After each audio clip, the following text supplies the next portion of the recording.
রাঙামাটির Kaptai Karnaphuli paper mills আবাসিক এলাকায় রয়েছে পিলারবিহীন একটি মসজিদ।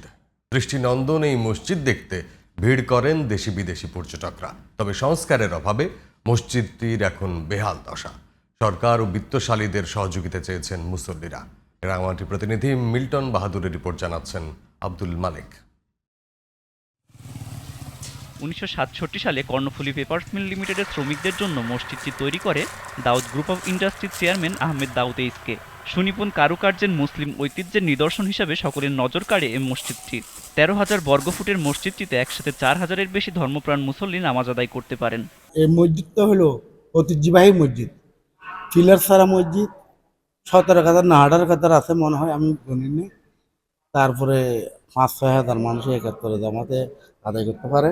55-56 সালের এরকম মসজিদটা হয়েছে আর কি। মসজিদটা মনে করেন দীর্ঘদিন ধরে পাকিস্তানিরা যখন ছিল তখন পাকিস্তানিরা এই মসজিদটা করে দিয়েছে দাউদের মার নামে। ঐতিহ্যবাহী মসজিদটি দেখতে আসে দেশি বিদেশি পর্যটকেরাও। তবে মুসলিম নিদর্শনের ঐতিহ্য বহন করলেও বর্তমানে সংস্কারের অভাবে মসজিদটির বেহাল দশা। সিলিং খসে পড়া, বৃষ্টিতে পানি পড়া, দেয়ালের আস্তরণ নষ্ট হওয়া সহ অর্থ অভাবে বেশ করুণ অবস্থায় মসজিদটি সংস্কারে সরকারের পাশাপাশি বিত্তশীলদেরও দৃষ্টি আকর্ষণ করছেন মুসল্লিরা। বিশেষ করে বৃষ্টি হইলে মসজিদে মুসল্লিদের জন্য খুব কষ্ট হয়ে যায়।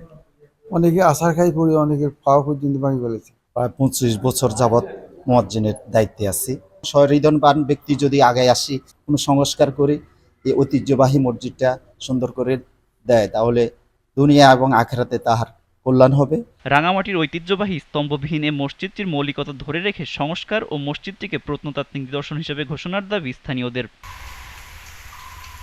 আব্দুল মালেক, জিটিভি নিউজ।